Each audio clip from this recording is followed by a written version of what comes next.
Matius pasal 26 ayat 1 sampai 75.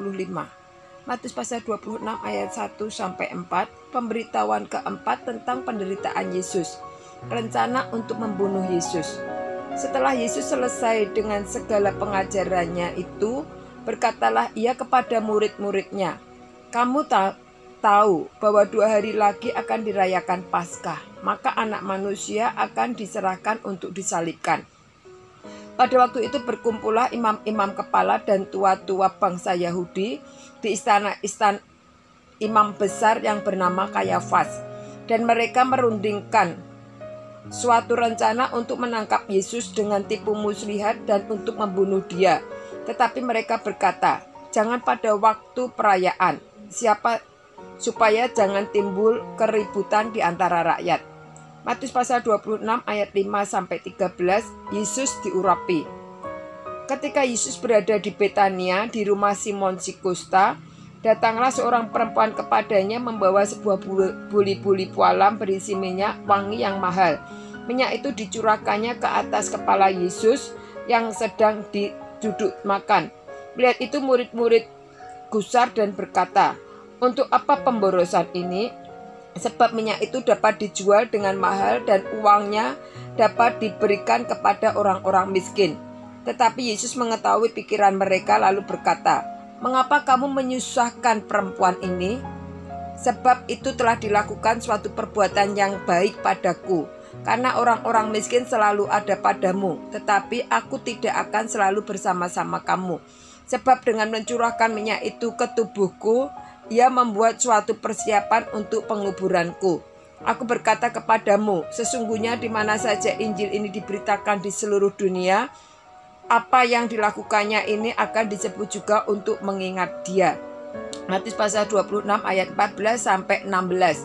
Yudas mengkhianati Yesus. Kemudian pergilah seorang dari ke-12 murid itu yang bernama Yudas Iskariot kepada imam-imam kepala.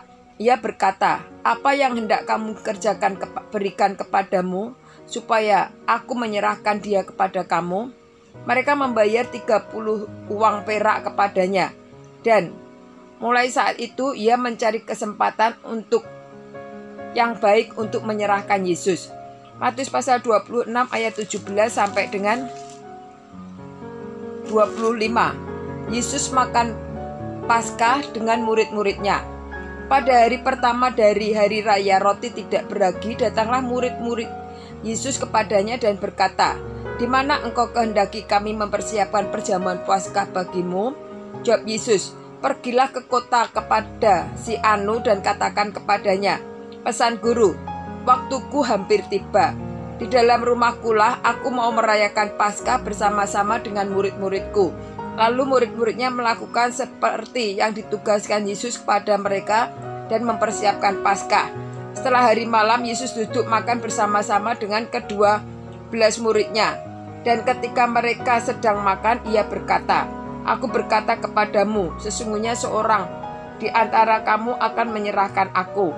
Dan dengan hati yang sangat sedih berkatalah mereka seorang demi seorang kepadanya, "Bukan aku, ya Tuhan." Ia menjawab, "Dia yang bersama-sama dengan aku mencelupkan tangannya ke dalam pinggan ini, dialah yang akan menyerahkan aku. Anak Manusia memang akan pergi sesuai dengan apa yang tertulis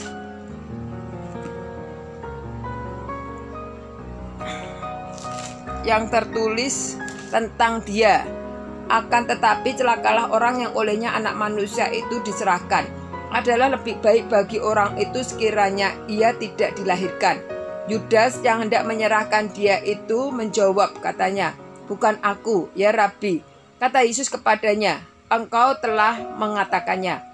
Matius pasal 26 ayat 28 sampai 29. Penetapan perjamuan malam. Dan ketika mereka sedang makan, Yesus mengambil roti, mengucap berkat, memecah-mecahkannya, lalu memberikannya kepada murid-muridnya dan berkata, "Ambillah, makanlah, inilah tubuhku." Sesudah itu ia mengambil cawan, mengucap syukur, lalu memberikannya kepada mereka dan berkata, "Minumlah kamu semua dari cawan ini, sebab inilah darahku, darah perjanjian yang ditumpahkan bagi banyak orang untuk pengampunan dosa. Akan tetapi aku berkata kepadamu, mulai dari sekarang aku tidak akan minum lagi hasil pokok anggur itu sampai pada hari aku meminumnya, yaitu yang baru bersama-sama dengan kamu dalam kerajaan Bapakku. Matius pasal 26 ayat 30 sampai dengan 35. Petrus akan menyangkal Yesus. Sesudah menyanyikan nyanyian pujian, pergilah Yesus dan murid-muridnya ke Bukit Zaitun. Maka berkatalah Yesus kepada mereka, malam ini kamu semua akan bergoncang imanmu karena aku. Sebab ada tertulis, aku akan membunuh gembala dan kawanan domba itu akan tercerai-berai. Tetapi sesudah aku bangkit, aku akan mendahului kamu ke Galilea.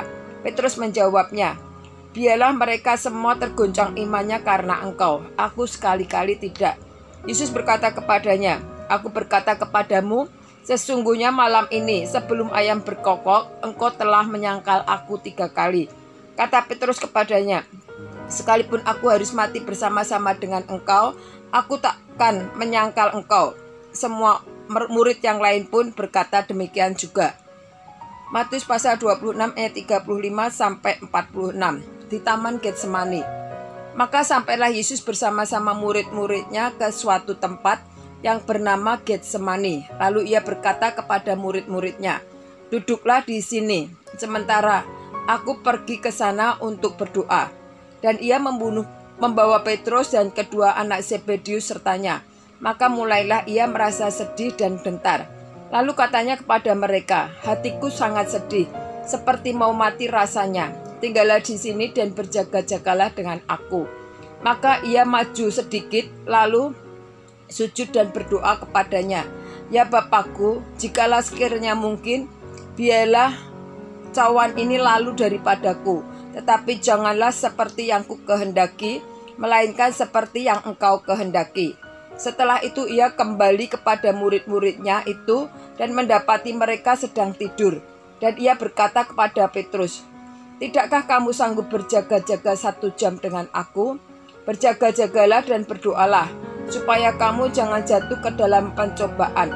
Roh memang penurut, tetapi daging lemah. Lalu ia pergi untuk kedua kalinya dan berdoa. Katanya, ya Bapakku, jika cawan ini tidak mungkin lalu, kecuali apabila aku meminumnya, jadilah kehendakmu.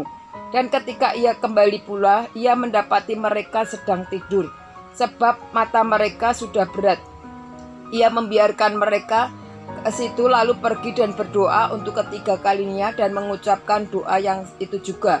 Sesudah itu ia akan datang kepada murid-muridnya dan berkata kepada mereka, tidurlah sekarang dan istirahatlah.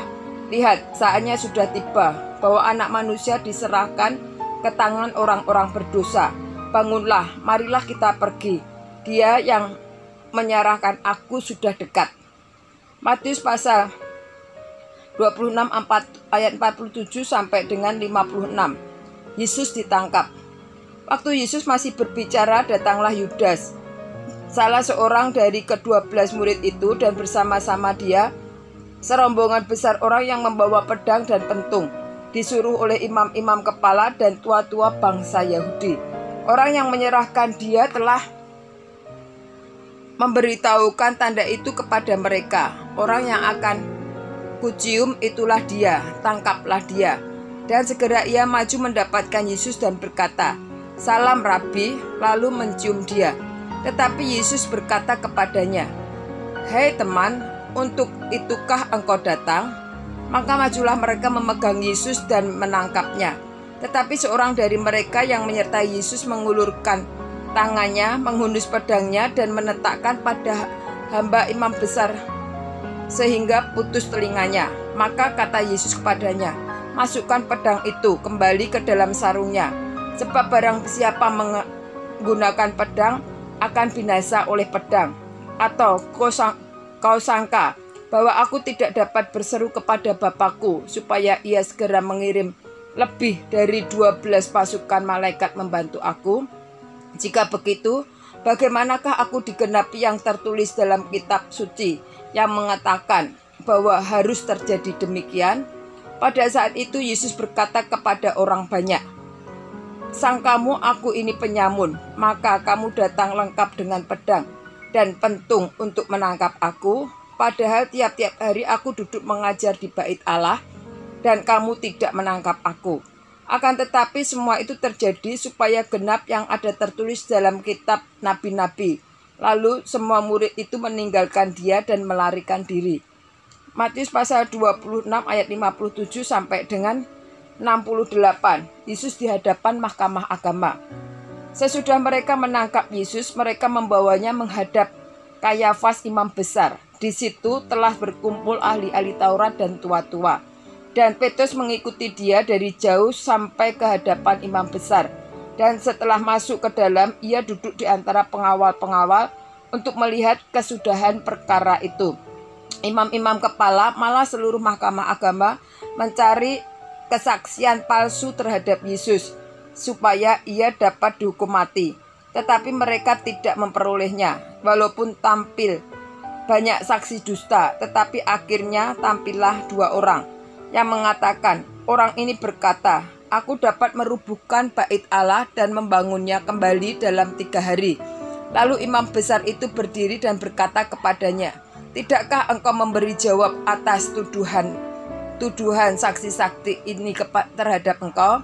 Tetapi Yesus tetap diam. Lalu kata imam besar itu kepadanya, demi Allah yang hidup, katakanlah kepada kami, apakah engkau Mesias, anak Allah atau tidak? Jawab Yesus, engkau telah mengatakannya. Akan tetapi aku berkata kepadamu, mulai sekarang kamu akan melihat Anak Manusia duduk di sebelah kanan Yang Maha Kuasa dan datang di atas awan-awan di langit.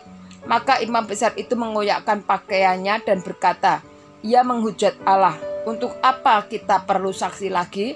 Sekarang telah kamu dengar hujatnya. Bagaimana pendapat kamu? Mereka menjawab dan berkata, ia harus dihukum mati.